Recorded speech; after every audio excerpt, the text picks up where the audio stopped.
धुंधलके में सजी नई उम्मीदों की बारात। पक्षियों की चहचहाहट, फूलों की मुस्कान। धरती ने बुंदी जीवन की नई कहानी की जान। नदी की बहती धारा, संग लहराती लहरें। सपनों की चित्रकारी में रलती ये हरें। उन्होंने सुना था कि यहाँ भूतिया घटनाएं होती है। विवेक और स्नेहा, एक युवा दंपति, जिन्होंने अपने रोमांच के लिए कुछ अजीबोगरीब अनुभवों की तलाश की थी, ने इस हवेली की ओर बढ़ने का फैसला किया। उन्होंने सोचा, यह सिर्फ एक पुरानी और खंडहर हवेली है। भूत प्रेत नहीं होता। लेकिन जैसे ही वे हवेली के पास पहुंचे, एक अजीब सी ठंडी हवा ने उनका स्वागत किया। हवेली के दरवाजे को धक्का देते ही वह खड़खड़ाया और खुल गया। अंधेरे में उनके कदमों की आवाज गूंज रही थी।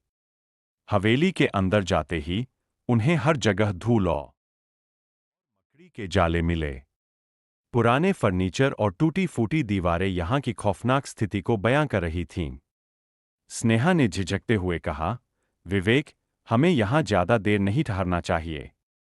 लेकिन विवेक ने उसे हौसला देते हुए कहा, चिंता मत करो, यह सब सिर्फ पुरानी कहानियां है।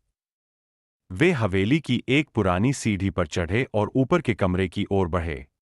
वहां एक पुराना पियानो रखा था, जिस पर धूल की परत चढ़ी हुई थी। विवेक ने पियानो की ओर इशारा करते हुए कहा, क्या आप इसे बजाएंगी? नेहा ने शंका में पियानो की ओर बढ़ते हुए एक कीस दबाया। अचानक पियानो से एक अजीब सी धुन बजने लगी, जो किसी भूतिया लोरी की तरह सुनाई दे रही थी। एक ठंडी सिहरन उनके शरीर में दौड़ गई। स्नेहा ने जल्दी से पियानो बंद कर दिया और कहा, हम यहां से चलते हैं। तभी हवेली के पुराने कमरे से एक ऊंची आवाज आई। वह एक कर्कश चीख थी, जो हवेली की दीवारों में गूंज रही थी। विवेक और स्नेहा भयभीत हो गए और देखा कि कमरे की दीवारों पर पुराने समय के चित्र लगाए हुए थे, जिनमें एक ही महिला की तस्वीर बार-बार नजर आ रही थी। स्नेहा ने कहा, यह तस्वीर कितनी अजीब है। तभी कमरे में एक ठंडी हवा का झोंका आया और कमरे का दरवाजा खुद ब खुद बंद हो गया। दोनों की सांसें थम गईं। वे चारों ओर देखने लगे और देखा कि दीवारों पर खून के निशान उभर रहे थे। एक डरावनी और विचित्र सी आवाज आई, छोड़े जाओ, मुझे शांति चाहिए। स्नेहा और विवेक ने देखा कि चित्र की महिला की आंखें सच में चल रही थीं और वे उन्हें घूर रही थीं। एक झटके के साथ हवेली की दीवारों पर से और अधिक खून बहने लगा। उन्होंने अपने आप को संभालते हुए दरवाजे को धक्का दिया और उन्होंने दरवाजा खोल लिया। जब वे बाहर आए, तो वे हांफते हुए और कांपते हुए थे।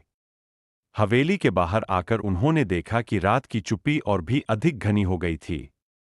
उन्होंने झिझकते हुए एक दूसरे को देखा और बिना एक शब्द कहे तेजी से गांव की ओर चल पड़े। और स्नेहा ने हवेली की घटना के बाद कभी भी उस स्थान की ओर पलटकर नहीं देखा।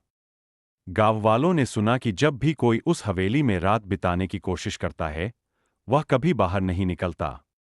हवेली अब भी उसी खौफनाक हालात में खड़ी है और लोगों को चेतावनी देती है कि